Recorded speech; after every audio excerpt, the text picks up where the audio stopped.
Look out, Buffett. Look out, Ackman. There's a new heavy hitter in the hedge fund world, and his name is Uncle Sam. That's right, folks. President Donald J. Trump is putting a new plaque on his desk, America's Chief Investment Officer. In an unprecedented move, Trump just secured a 10% equity stake in the $100 billion semiconductor company Intel. And those shares are not in the Donald J. Trump Family Trust.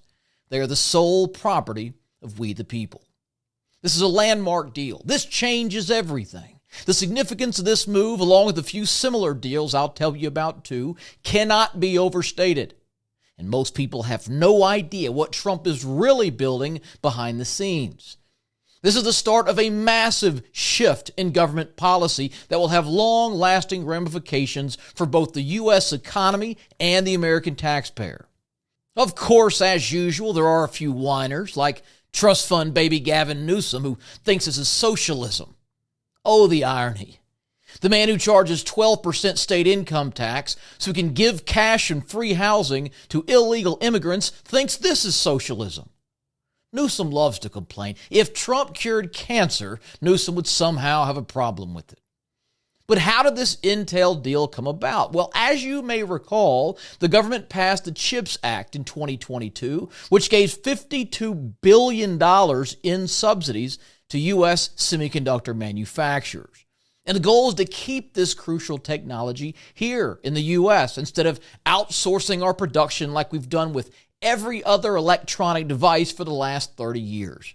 Because COVID showed us the effects of a semiconductor shortage. This was a step toward preventing that in the future. But not all of those $52 billion have been doled out. As is typically the case with an inefficient operator like the federal government, it has taken years to get that money moving, and Trump took advantage.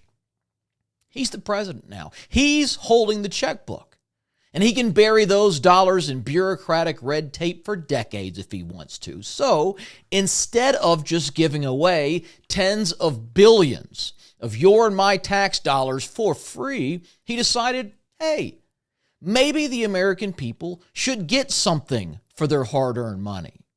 And that something was Intel stock. 434,782,608 shares to be exact. This won't be the last deal Trump makes like this. He's already weighing equity stakes in defense contractors like Lockheed Martin. There's a monstrous discussion about defense, said Commerce Secretary Howard Lutnick. He called Lockheed, quote, basically an arm of the government, and he's not wrong. The company gets 73% of its revenue from the federal government. Their stock is up 2,485% this decade, thanks to the American taxpayer. So is it really unreasonable that U.S. citizens should own a piece of it? Critics of the Intel deal, like Senator Rand Paul, say Trump is overstepping. They say it signals a shift towards state capitalism and raises questions about the kind of precedent this sets. Kevin O'Leary, the Shark Tank star, known for getting sweetheart deals and providing no value, also slammed the deal. Newsom took to social media with the jab about the Socialist Republic of America. These guys are so tough behind their keyboards. But they're missing the big picture. Their hate is clouding their judgment. No one can see what Trump is really doing, something that is long overdue for America. He is creating a U.S. sovereign wealth fund. Norway has one. It has $1.9 trillion in it, and they are a fraction of our size. We, on the other hand, have $37 trillion of debt.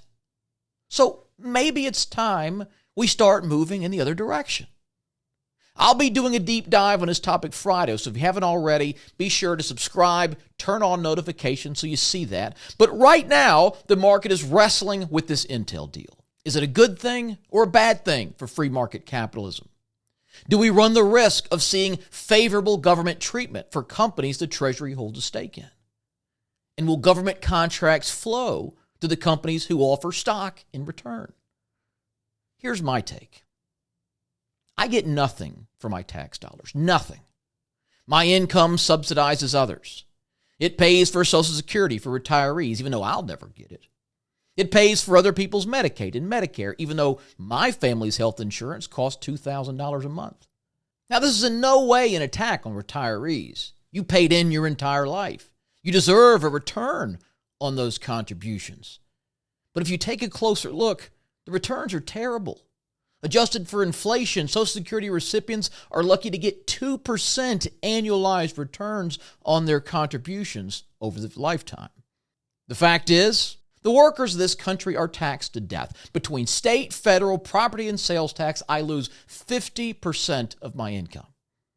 50%. Government takes half. Government spending currently accounts for nearly half of GDP. It is insane. And what do we get for all of this? Nothing. It doesn't matter who we vote for. The bombs keep dropping and the debt keeps rising. So, do I have a problem with finally getting something in exchange for these insane taxes? With the government finally investing some of your and my tax dollars instead of giving them away to foreign countries and inefficient bureaucrats? Absolutely not. Now, is the Intel deal the way to go about it? Maybe, maybe not. But to me, the spirit of the deal is far more important than the details. These are the early stages of a U.S. sovereign wealth fund, the beginning of a shift from reckless spending to prudent investment. And folks, I'm here for it. Intel is a stepping stone. There will be more. Trade deals with Japan and the European Union could include additional funds. Japan's proposal earmarks $550 billion to be invested in the United States at President Trump's discretion.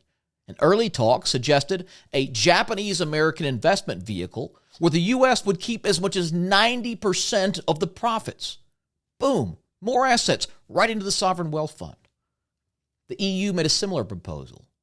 $750 billion U.S. energy purchases, along with $600 billion in direct investment across multiple sectors. If these deals move forward at their current terms, they would add more than $1 trillion of investment. These would be more American assets owned by the U.S. government with profits flowing back into the Treasury. Like anything, it will take some time to iron out. There are, no doubt, risks to shareholders with the Intel deal. Stock dilution, weakening investor confidence, risk to international business and morale. My team and I put together a quick playbook showing what to look out for, what to be aware of, how to take advantage of what this deal will bring to the market. So head on down to the description to grab that playbook now. And be sure to subscribe to this channel for updates on how this exciting development plays out.